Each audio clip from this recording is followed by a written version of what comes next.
चलिए आगे हम अभी नागरिक शास्त्र शिक्षण अधिगम के लिए अभी तक हम लोगों ने वीडियोस बनाए हैं और आगे निरंतर इसको कंप्लीट करेंगे हम।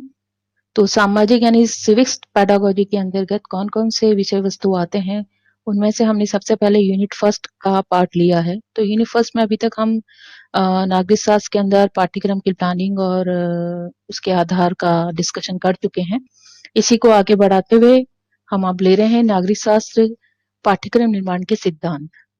यानी नागरिक शास्त्र के उद्देश्यों को प्राप्त करने के लिए पाठ्यक्रम में विषय वस्तु का संगठन कुछ निश्चित सिद्धांतों के आधार पर किया जाता है। इसके बारे में हम लोग आज डिस्कशन करेंगे, यानी इसको समझाएंगे कैसे ये सिद्धांत उपयोगी होते हैं। तो जिसमें नागरिक शास्त्र के मूल उद्देश्यों व लक्ष्यों को सरलता से प्राप्त किया जा सकता है, ऐसा सिद्धांत जो नागरिक शास्त्र पाठ्यक्रम को बनाने में महत्वपूर्ण भूमिका अदा कर रहा है। तो सबसे पहले हम डिस्कस करते हैं उपयोगिता का सिद्धांत। नागरिक शास्त्र का पाठ्यक्रम चयन करते समय हमें सबसे पहले महत्वपूर्ण जो सिद्धांत सामने आता है वो है उपयोगिता का। उपयोगिता का अर्थ होता है कि इसको हम कैसे यूज में ले सकते हैं, कैसे यूटिलिटी कितनी है इसकी, पाठ्यक्रम की। तो पाठ्यक्रम में उन्हीं विषयों व क्रियाओं को स्थान दिया जाता है जो सैद्धांतिक व व्यवहारिक दोनों पक्ष को स्पष्ट कर सके। यानी जो सिद्धांत हम अभी तक पढ़ते आ रहे हैं, क्या वो हमारे जीवन में थ्योरेटिकली और प्रैक्टिकली उद्देश्यों की पूर्ति कर रहा है या नहीं कर रहा है, ये उपयुक्तता के सिद्धांत के अंतर्गत अध्ययन किया जाता है। यानी दोनों पक्षों को लिया जाता है कि सैद्धांतिक व व्यवहारिक दोनों पक्षों को स्पष्ट कर सके। आज का विद्यार्थी कल का भावी नागरिक है, अतः विषय वस्तु का चयन जीवन उपयोगी का ध्यान में रखकर करना चाहिए। यानी जीवन में जो विषय आते हैं उन्हीं विषय को ध्यान में रखते हुए इसको आगे करना चाहिए। इसके अंतर्गत हम दूसरा सिद्धांत ले रहे हैं, वो है मनोवैज्ञानिक सिद्धांत, यानी साइकोलॉजिकली क्या थ्योरी है इसकी। नागरिक शास्त्र पाठ्यक्रम का चयन बालकों की रुचि, योग्यता, मनोवृत्ति, इच्छा, क्षमता, अभिवृत्ति के आधार पर किया जाना चाहिए। बालकों का स्टैंडर्ड क्या है, बालक क्या सोचता है, उस उम्र में वो कितना ज्ञान संचय कर सकता है, क्या वो उसके बारे में विचार अपने प्रस्तुत कर सकता है। तो ये सब बातों को ध्यान में रखते हुए पाठ्यक्रम का निर्माण होना चाहिए। पाठ्य सामग्री का चयन मनोवैज्ञानिक तत्वों के आधार पर किया जाना चाहिए। जैसे पाठ्यक्रम बालकों के लिए स्वक्रिया करने के प्रेरित व स्वावलंबी बनाने वाला होना चाहिए। यदि मनोविज्ञान को ध्यान में रखकर पाठ्यक्रम तैयार नहीं करते हैं तो योग्य व प्रभावी शिक्षक भी छात्रों को ज्ञान प्रदान करने में असफल या असफल नहीं हो सकते। नेक्स्ट जो हमारा सिद्धांत है वो है जीवन से संबंध होने का सिद्धांत। नागरिक शास्त्र का पाठ्यक्रम चयन करते समय व्यवहारिक जीवन से संबंध कर दिया जाना चाहिए, जिसका उपयोग छात्र वास्तविक जीवन में कर सकता है। व्यवहारिक व यथार्थ दोनों के उपयोग से ही बालक अपने जीवन को सफल बना सकता है। चौथा है क्रिया का सिद्धांत। क्रिया के सिद्धांत के अंतर्गत है कि प्रैक्टिकली ये सिद्धांत कितना उपयोगी है, यानी प्रैक्टिकली बालक इसको कितना सक्रिय रूप से अपने जीवन में उतार पा रहा है। क्या वो इसके अनुसार, क्रिया के अनुसार पाठ्यक्रम निर्धारित किया गया है वर्तमान समय में शिक्षक महोदय द्वारा, तो क्या ये पाठ्यक्रम वाकई ही क्रिया को ले रहा है या बालक के उस पोर्शन को, उस एरिया को, यानी उस संबंधित पाठ को वो ले रहा है कि नहीं ले रहा है, उसके बारे में सीखना बहुत जरूरी है। यानी क्रिया किस प्रकार उपयोगी है पाठ्यक्रम में, वो महत्वपूर्ण बात रखती है। नागरिक शास्त्र का पाठ्यक्रम क्रिया के सिद्धांत पर आधारित होना चाहिए। प्रकृति ने बालक को सक्रिय प्राणी के रूप में जन्म दिया है। बालक को क्रियाशील बनाए रखने के लिए भी पाठ्यक्रम क्रिया प्रदान होना चाहिए। ज्ञान को स्थायी, प्रभावी, रुचिकर बनाने के लिए उसे क्रिया के द्वारा सीखना बहुत जरूरी है। जब तक प्रैक्टिकली वो उस चीज को नहीं समझेगा तब तक वो उस पाठ्यक्रम को, यानी उस पाठ्यक्रम में अंतर्गत आने वाले समस्त विषय वस्तु का ज्ञान संचय नहीं कर पाएगा।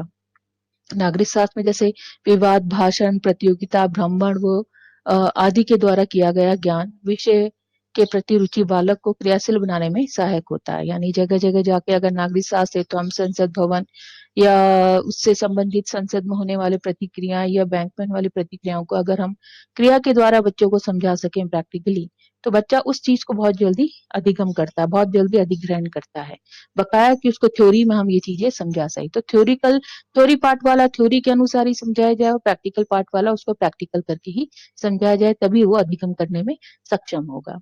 नेक्स्ट है रचनात्मक कार्य का सिद्धांत।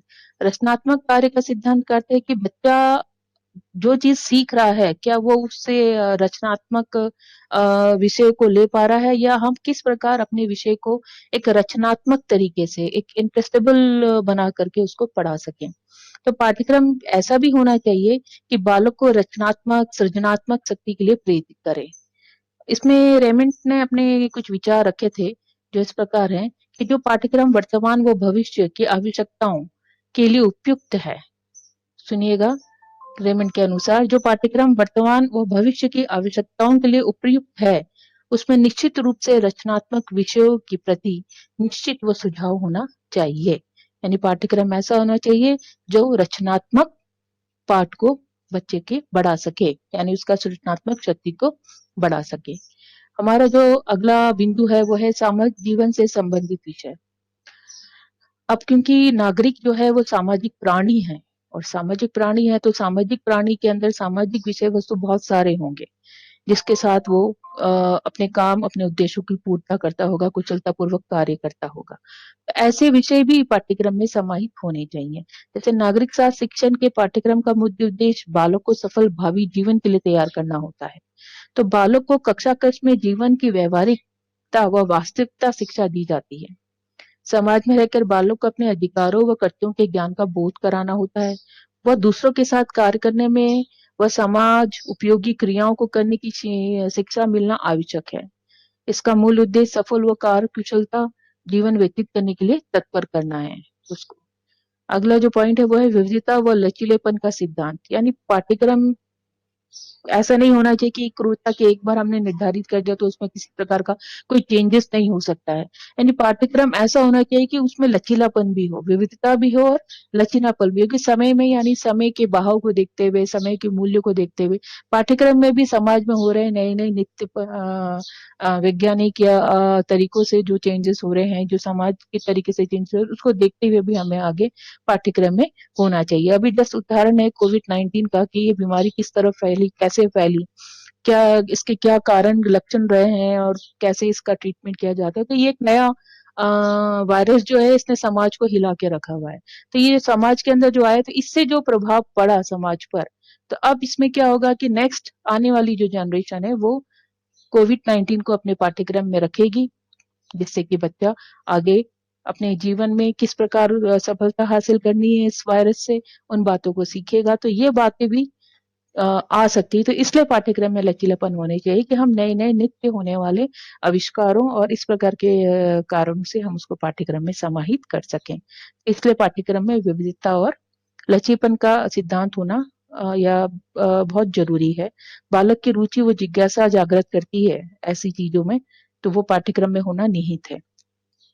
इस प्रकार माध्यमिक शिक्षा आयोग के अनुसार भी पाठ्यक्रम में काफी विविधता और लचीलापन निर्धारित किया गया था, जिससे व्यक्तित्व विभिन्नताओं व आवश्यकताओं व रुचियों का अनुकूलन किया जा सके। यानी पाठ्यक्रम इतनी विविधता और लचीलापन होना चाहिए कि उसमें व्यक्तित्व विभिन्नताएं, यानी बच्चों की क्या है, हर बच्चे की अपनी अपनी विभिन्नताएं होती हैं, पर्सनालिटी अलग अलग होती है, उनके अनुसार उनकी रुचि और उनके अनुकूल ही पाठ्यक्रम निर्धारित हो। बालक की सीखे जाने वाली विषय सामग्री लचीली भी होनी चाहिए। यदि पाठ्यक्रम लचीला नहीं होगा तो अतीत के अनुभव को स्थान नहीं मिल सकेगा। ऐसी स्थिति में शिक्षा अपने लक्ष्यों व मूल्यों को प्राप्त नहीं कर सकती है।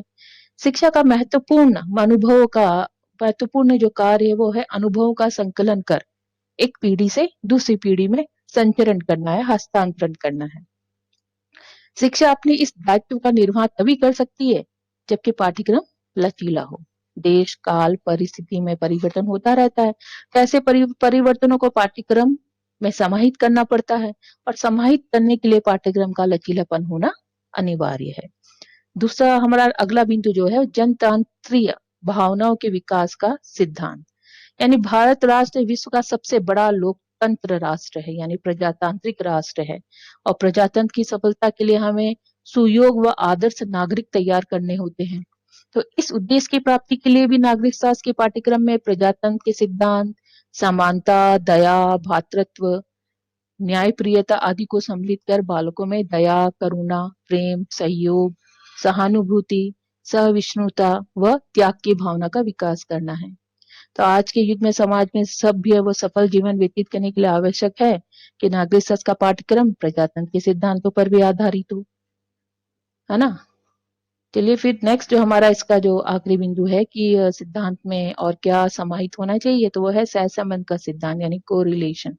कैसे कोरिलेट होगा, कौन सी चीज किससे कोरिलेट होगी, यानी चेन रिएक्शंस होना भी जरूरी है।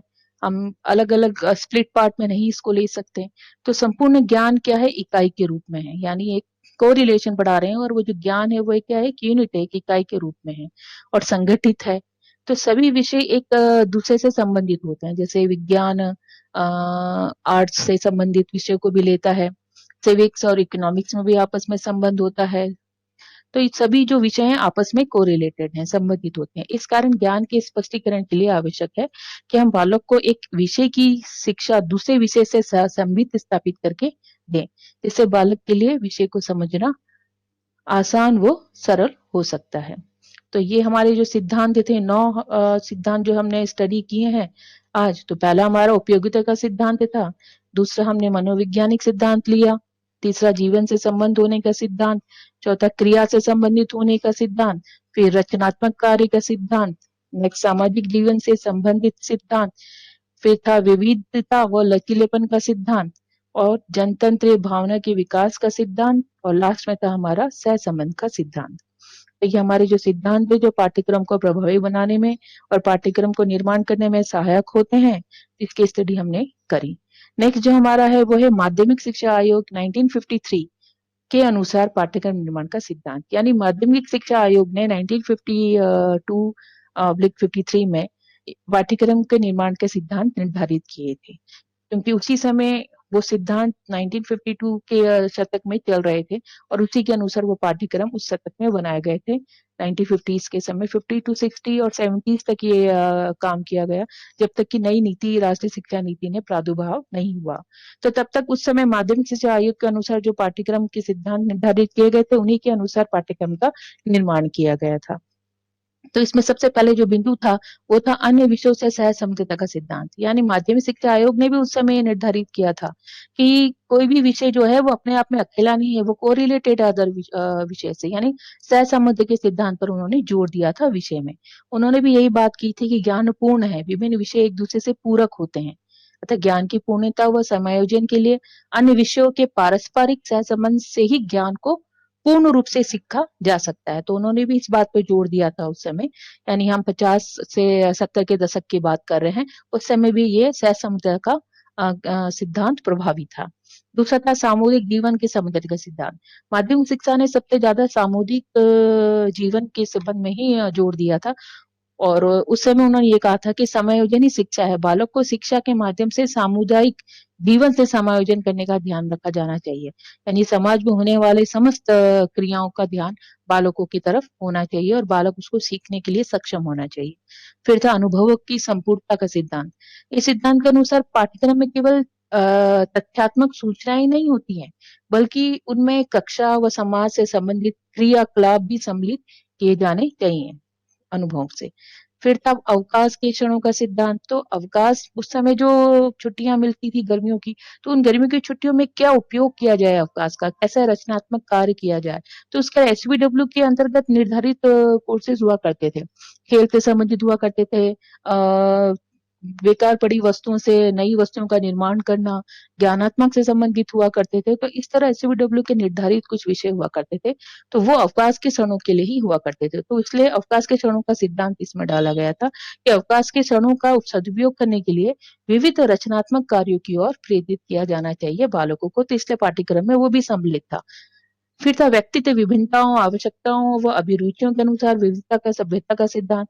तो माध्यमिक शिक्षा आयोग के अनुसार पाठ्यक्रम का अर्थ केवल उन सैद्धांतिक विषयों से नहीं है जो परंपरागत रूप से पढ़ाए जाते हैं, जैसे क्लास में एक किताब ले लिया और पढ़ाना शुरू कर दिया, वरन इसमें अनुभवी का वो संपूर्ण निहित है, अनुभवों का संपूर्णता निहित है जिसमें छात्र विद्यालय, कक्षा, पुस्तकालय, क्रीड़ांगन, शिक्षकों व शिष्यों के अगणित अनौपचारिक संबंधों से प्राप्त करता है। यानी केवल थ्योरी देना नहीं है, उससे प्रैक्टिकल भी है और को करिकुलर एक्टिविटी से भी संबंध बोल रहा है ये कि सहगामी क्रियाओं को भी इसमें सम्मिलित किया जाना चाहिए। और सबसे ज्यादा जोर है कि पुस्तकालय, यानी पुस्तकालयों में बच्चों को भेजना चाहिए जिससे बच्चे उसको पुस्तकालय का महत्व को समझ सके और वहां से अपने ज्ञान को और प्रभावी बनाया जा सके।